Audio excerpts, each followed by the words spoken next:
Hey everyone, and welcome to another deep dive. Today we've got 25 things you should definitely know, all pulled from the Engage and Grow podcast. Wow, 25.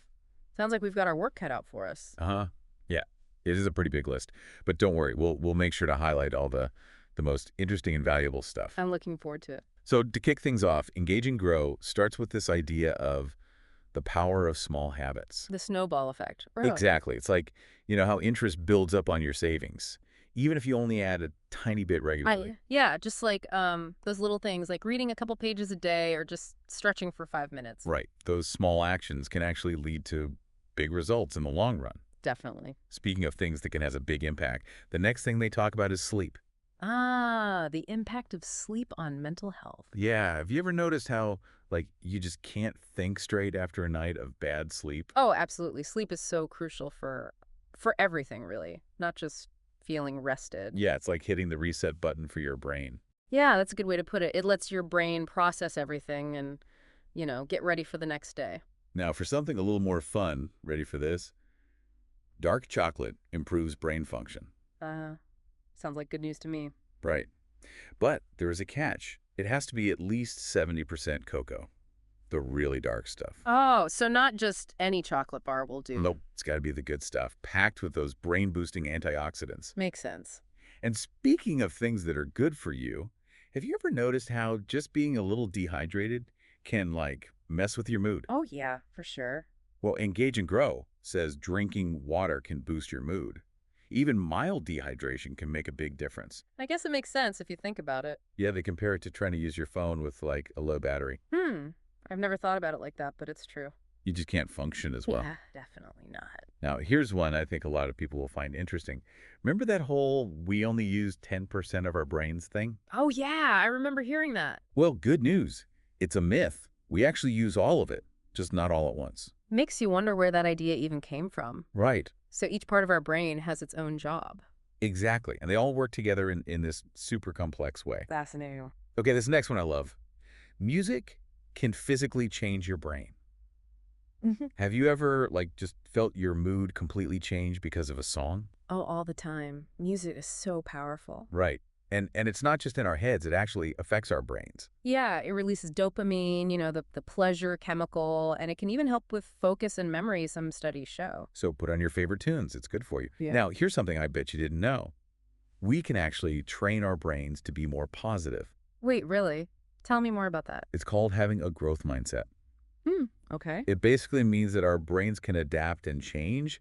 So the more we practice positive thinking, gratitude, that kind of stuff, the stronger those neural pathways become. Wow, so it's like working out a muscle. Exactly. Yeah. And on a similar note, Engage and Grow also talks about how laughing really is good for you. Well, it definitely feels good. Right. But it actually has, real benefits for both your mind and body. I know it releases endorphins, but what else? It can boost your immune system, lower stress hormones, even help your heart.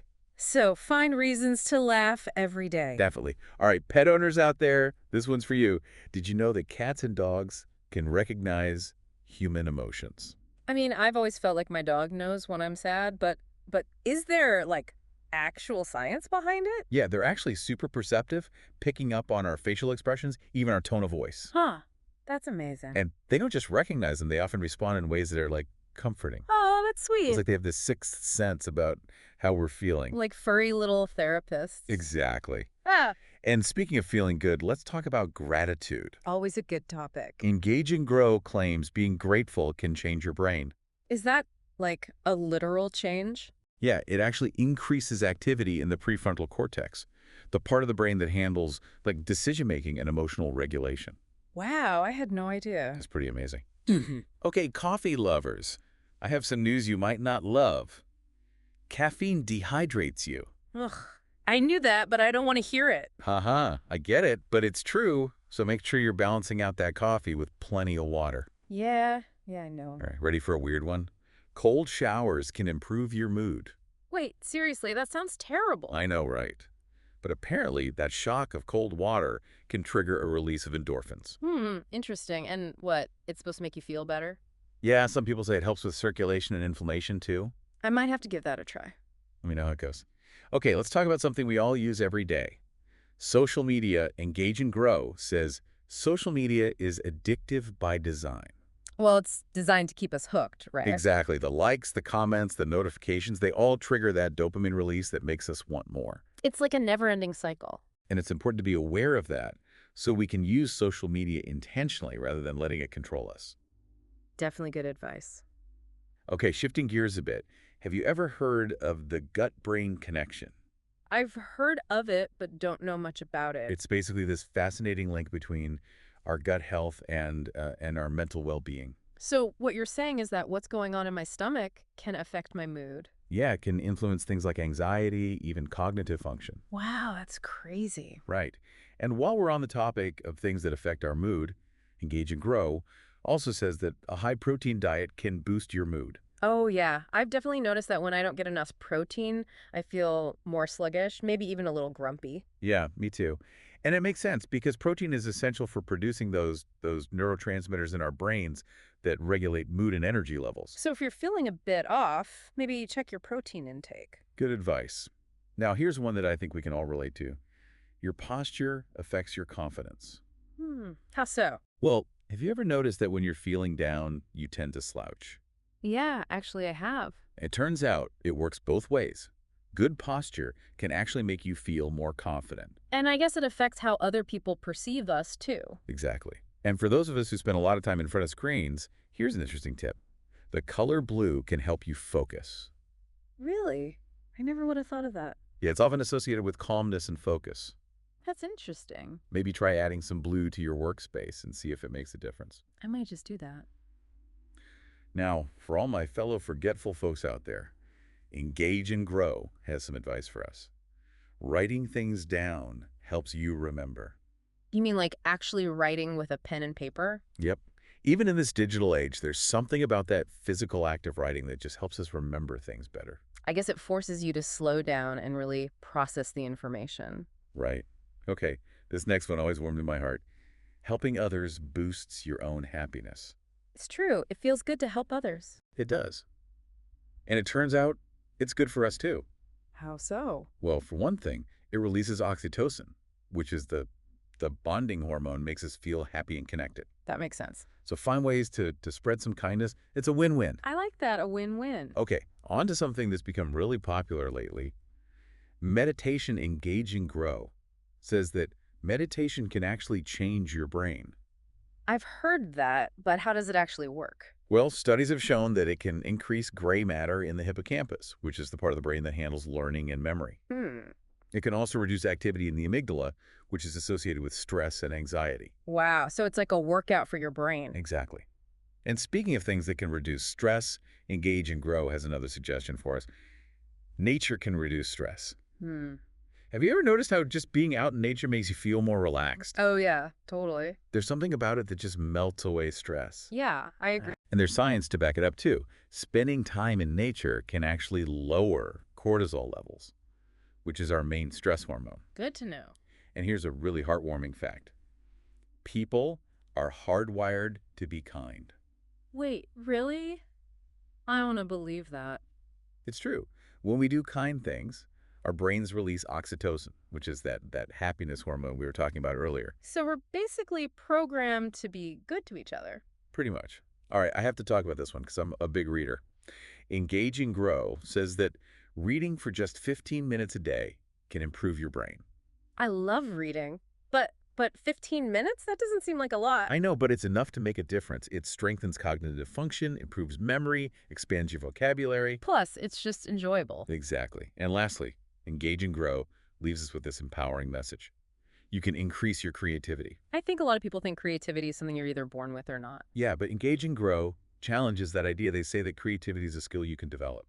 So how do we do that? By trying new things, stepping outside of our comfort zones, exposing ourselves to new ideas and experiences. Makes sense. The more you experience, the more creative you become. Exactly.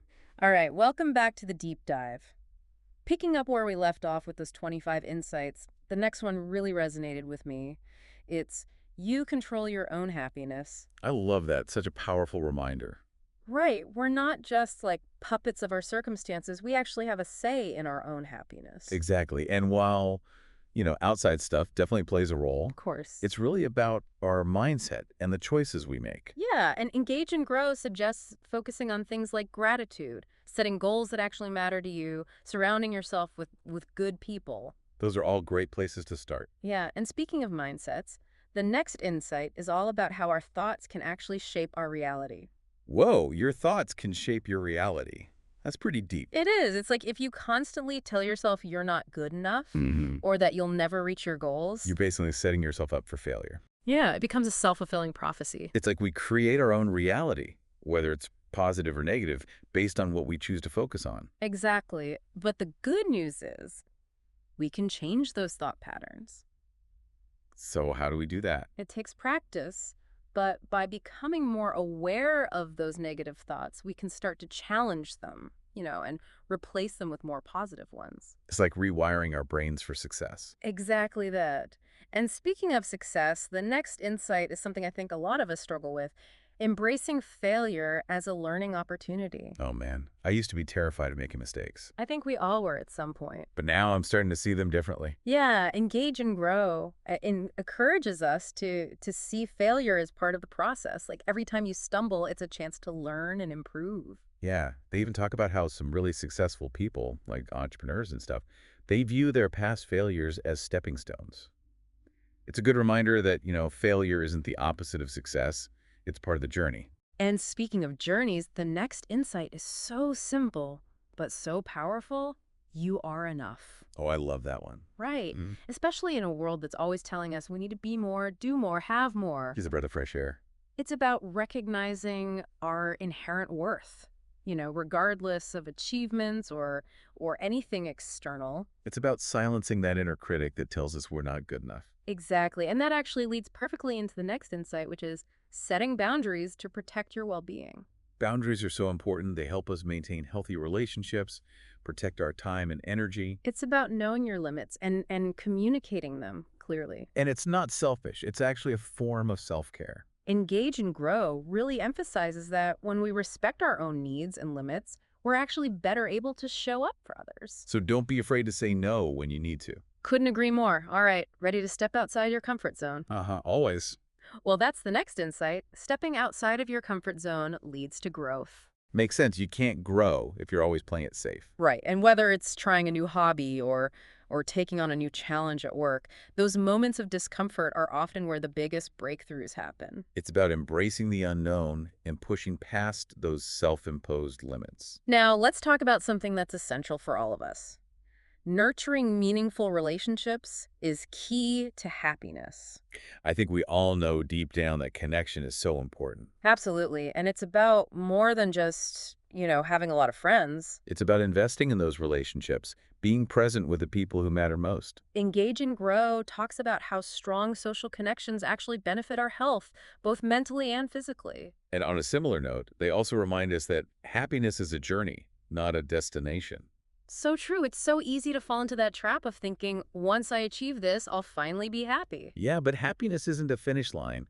It's about finding joy in the everyday moments. It's about appreciating what you have right now and being present in your life. And that's where mindfulness comes in, right? Yeah, the next insight is practicing mindfulness helps you live in the present moment. It's about slowing down, tuning into your senses, just being in the moment. Because it's so easy to get caught up in our thoughts, dwelling on the past or worrying about the future.